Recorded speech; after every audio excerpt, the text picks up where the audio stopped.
যেদিনই তুমি এইভাবে পনির রান্না করবে তোমার ছোট বাচ্চাটাও খাবে চেটেপুটে।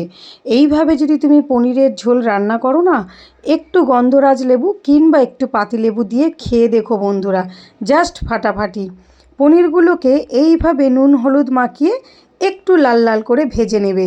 কিন্তু তোমাদেরকে এটা দেখাচ্ছি এই কারণের জন্যই, বেশি লাল হয়ে গেলে কিন্তু পনির আবার শক্ত হয়ে যায়। জাস্ট এই রকমভাবে হালকা একটু লাল লাল করে ভেজে নেবে। তারপরে তুমি আলুগুলোকে এরকমই ডুমো ডুমো কেটে লাল লাল করে ভেজে তুলে নেবে।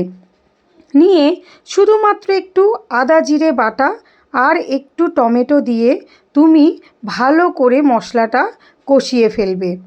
ঠিক আছে? কষানোর পরে দেখো ঠিক এরকম একটু ঝোল ঝোল রেখে কষিয়ে ফেলবে, তা নাহলে তুমি তো বেশি মশলা দিচ্ছ না, পুড়ে যাবে। কিন্তু জলটাকে পুরোপুরিভাবে শুকনোও করে ফেলবে। ফেলার পর ভেজে রাখা আলুগুলো দিয়ে দেবে আর কিছু কাঁচা ক্যাপসিকাম দিয়ে দেবে। ক্যাপসিকাম কিন্তু আগে থেকে ভাজবে না, তাহলে ভালো হবে না। তারপর কিভাবে এইভাবে ঠিক একটু মিশিয়ে কষিয়ে ফেলবে। কষিয়ে ফেলে তুমি তোমার মতো জল দিয়ে ঢেকে সিদ্ধ করে ফেলবে। দেখবে হয়ে যাবে তোমার পনিরের তরকারি, দারুণ টেস্ট।